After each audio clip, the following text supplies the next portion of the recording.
just because it feels uncomfortable doesn't mean it's not good. I think so often, not only on film, but in life, we so want to feel comfortable, but that doesn't always bring the best results. If I look back, I think some of my more successful things, in my point of view, have been the things I've been most nervous about and probably most unsure when I began. There's something about jumping off that cliff, which means you end up going for broke and probably end up taking a few more risks, if you know what I mean.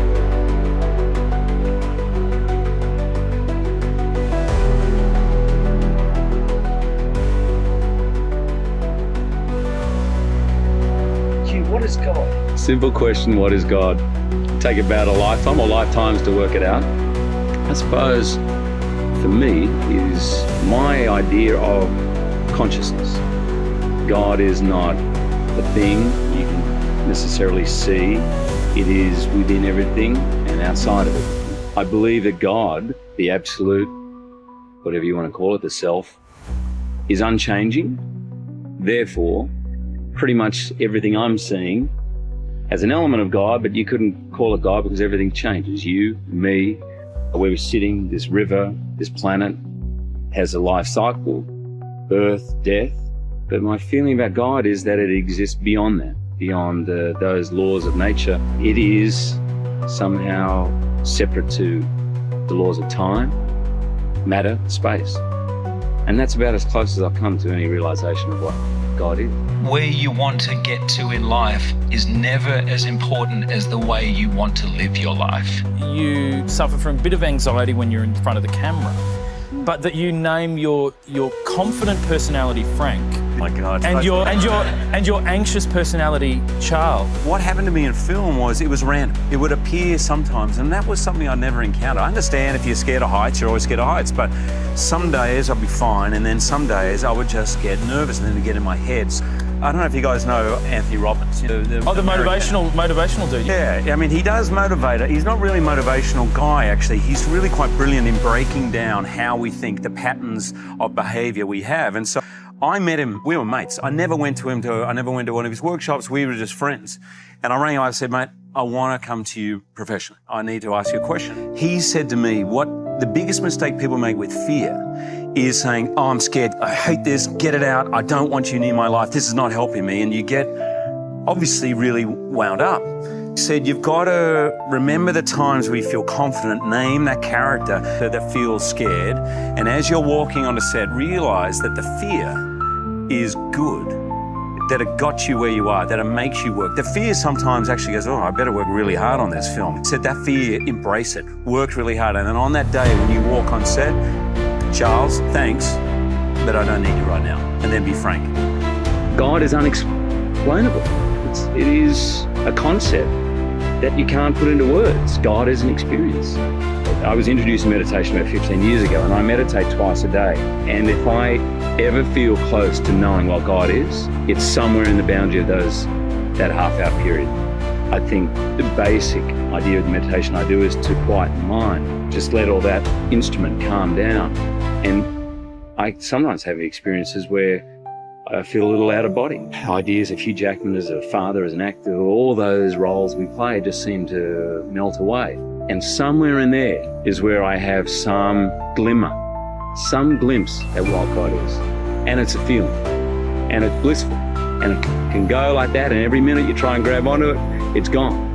I hate it when sometimes the fear gets in the way. I hate that feeling of fear. I hate being afraid. I was a very fearful kid. I was afraid of the dark, I was afraid of heights.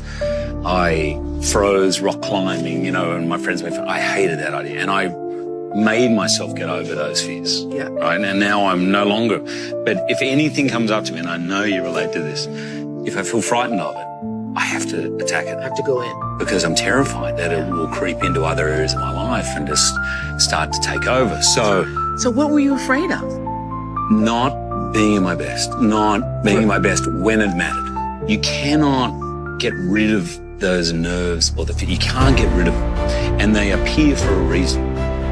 Because maybe you need to do more work. Maybe you're not ready. Yeah. That fear drives you. You said without that fear, you would not be here today.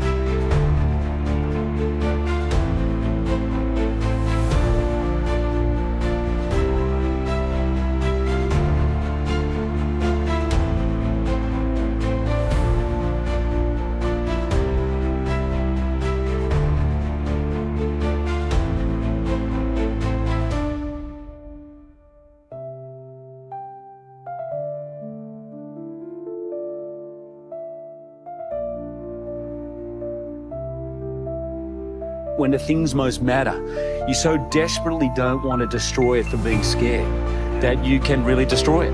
When I hosted the Oscars, I was like, wow, man, this is a billion people. And I just thought, whatever you do, just remember, you're a kid from Moorooga in Sydney. You're hosting the Oscars, have some fun. And luckily for me, those turning points, I've somehow always stuck to that idea of just having fun. It's a different experience every time, but I get glimpses of something that energizes me on such a deep level that I'm not sure exactly what I'd do without that form of prayer.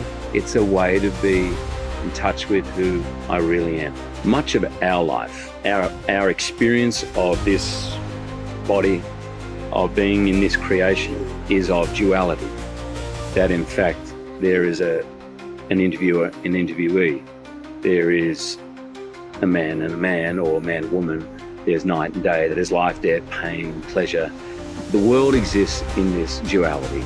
I'm sitting here talking through this body to you, and the camera is seeing a form talking, and there is God within this whole entity and outside of it that exists beyond the words I'm saying, beyond the actions I'm using, beyond the space. There is something linking all of us. That to me is God.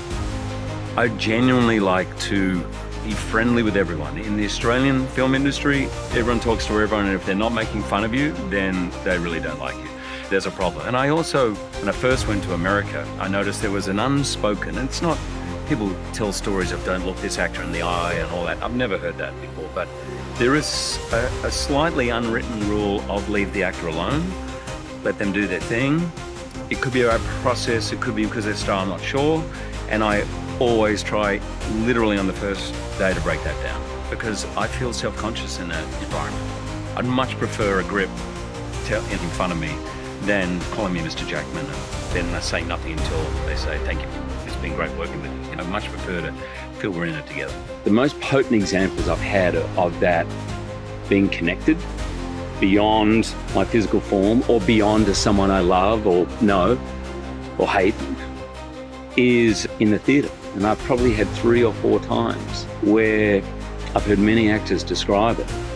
It's almost a slightly out-of-body experience, but you can stand on stage with 2,000 strangers and feel like you know them intimately and they know you intimately and feel completely safe. You can open up your heart and they're opening their heart and you're completely connected.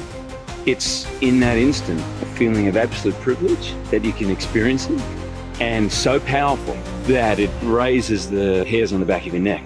And here's the frustrating thing about it. You can't make it happen. You can try your heart out. You can be the most dedicated actor of all time, and you can always do good shows, but of all the shows I've ever done for years of being on stage, probably only 3 or 4 times have I really felt it. And it's a pure blessing. You're there in it. It's this complete knowledge of unity, of community.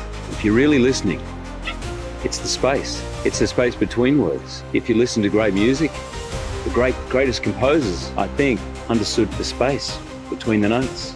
And when you feel that, it's so uplifting. It's amazing. And we can get so focused on listening really hard and listening to the music that you forget. The experience of God is restful. You've believed in me when I couldn't. You've loved me with a passion and a depth that I didn't even know existed. And I don't think I even felt that I deserved. You have pushed and encouraged me when I was scared to venture out. You have smiled me into smiling. You have sung me into singing. You have loved me into loving. And like everything I do in my life, I share this with you. I love you.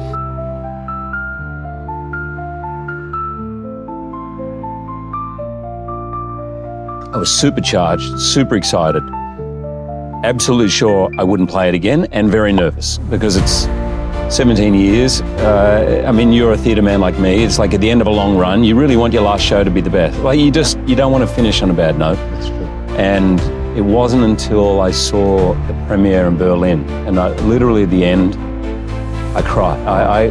And it was gratitude to Jim Mangold, who pulled off something I'll forever be in debt to him. 17-year journey, and also just actually seeing on screen what I'd held in my head and heart as a possibility.